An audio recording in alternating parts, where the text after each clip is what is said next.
வந்ததுனால நிறைய சினிமாக்கள்லயே அதை ஒரு ஒரு பயங்கரமான ஒரு சீனாவை கூட காட்டுவாங்க. ரஜினி நடத்திய படம், வேற ஆட்கள் நடித்த படத்துலன்னா நீங்கள் பார்த்தீங்கன்னா எதிரி துப்பாக்கியால் சுடுவார், நேராக அந்த துப்பாக்கி தோட்டா வரும், இவருடைய பாக்கெட்டில் இங்கே வந்து 786 இருக்கும், உடனே வந்த தோட்டா அப்படியே திரும்பி போயிருமா. இப்படிலாம் படத்துல என்ன எடுத்திருக்கிறாங்க. மாயாஜால வித்தை மாதிரி வரக்கூடிய துப்பாக்கியினுடைய தோட்டா 786 அந்த நம்பரை பார்த்த உடனே அப்படியே ரிட்டர்ன் போயிடுச்சு. பார்த்தீங்களா அதனுடைய பவரு.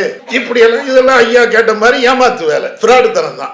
786 வச்சதுனால துப்பாக்கி தோட்டா சுடாதுன்னு யாரு சொன்னா? இப்போ வேணா ஒன்று அவர் நடிக்கிறதுக்கு அப்படி செஞ்சாரு. இப்போ உதாரணமாக யதார்த்தமாக அதே 786 எழுதி வைக்கணும். துப்பாக்கியாருன்னா சுட வேண்டாம், ஆள் செத்து போயிடுவான். ஒரு கையால் லேசாக குத்தி பார்ப்போமே, கை வந்து இப்படி குத்தும் போது 786 இப்படி வந்து ஸ்கட் மாதிரி வந்து அப்படியே தடுக்கட்டுமே, தடுக்குமானா தடுக்காது.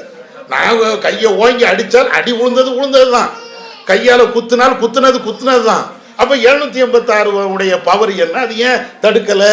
இது சிந்திச்சாலேயே தெரியும். அதனால இந்த 786 என்ற இந்த நம்பரை முஸ்லீம்களில் சில பேர் புனிதமாக கருதுறாங்க, அதில் மாற்று கருத்துலாம் கிடையாது. ஆனால் 786க்கும் இஸ்லாத்திற்கும் எந்த சம்பந்தமும் இல்லை, அது புரிந்து கொள்ளுங்கள்.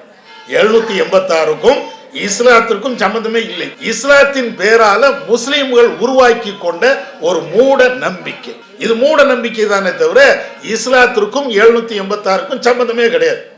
இப்போ எங்களுக்கு வழிகாட்டியாக முகமது நபி இருந்தாங்க, நிறைய விஷயங்களை சொல்லி தந்தாங்க. பாத்ரூம் போறதுக்கு கூட எப்படி பாத்ரூம் போகணும் எங்க முகமது நபி காட்டினாங்க.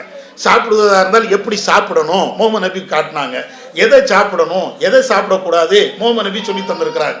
இதை மாதிரி எல்லா விஷயங்களையும் சொல்லி தந்த அந்த முகமது நபி ஒரு இடத்துல கூட இந்த 786ங்கிற நம்பரை பயன்படுத்தினதே கிடையாது.